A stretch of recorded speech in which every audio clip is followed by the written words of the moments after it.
It doesn't require that at all because obviously it provides at least 6 weeks for a person to be able to get an abortion. So, for one, it doesn't provide that. Goal number one in the state of Texas is to eliminate rape so that no woman, no person will be a victim of rape.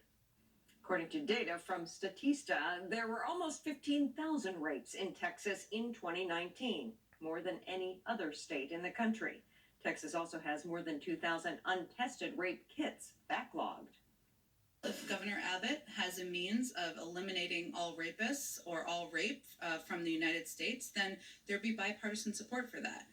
But given there has never in history of the country in the world been any leader who's ever been able to eliminate rapists from our streets, it's even more imperative. It's one of the many reasons, I should say, not the only reason, why women in Texas should have access to health care.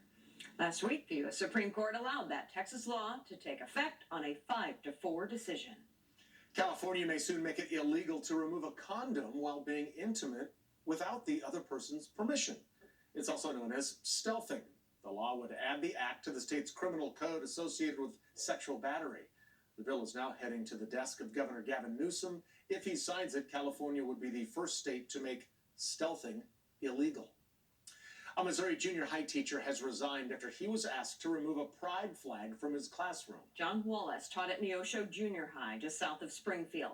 Bronte Saratsky reports on the outpouring of support for this educator. John Wallace was looking forward to his first year teaching at Neosho Junior High School and wanted to make his classroom an inclusive space for all of his students. After asking school administration if he could display a pride flag and sign saying in this classroom, all are welcome, he says he was advised not to.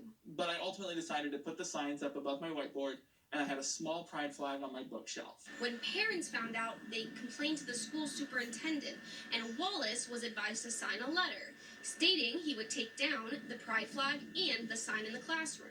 I was asked to sign a letter that said I would not talk about human sexuality or my sexual preference in the classroom. It was a representation that my classroom is a safe place for students. That was the last straw.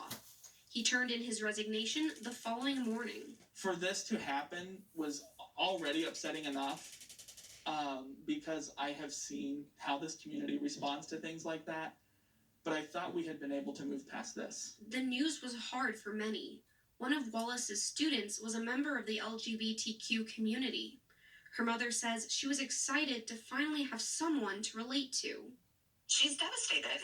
She doesn't feel like she has anybody that she can go to. It made her more comfortable, I guess, to be herself, especially in the classroom. After Wallace posted the news on Facebook, the support poured in from students, parents, and others. I'm a teacher, and I feel really bad that he was treated that way because he was always welcoming, and he would do anything for anybody, even if it was a million steps out of his way. And it would have meant the world to me to have a teacher in this district who was open, who was out, and who could show students that I'm not some scary, unnatural person that you've been taught to be scared of. I am me. I am normal.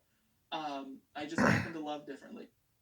The Neosho superintendent's office would not comment on this situation, but did confirm that Wallace resigned.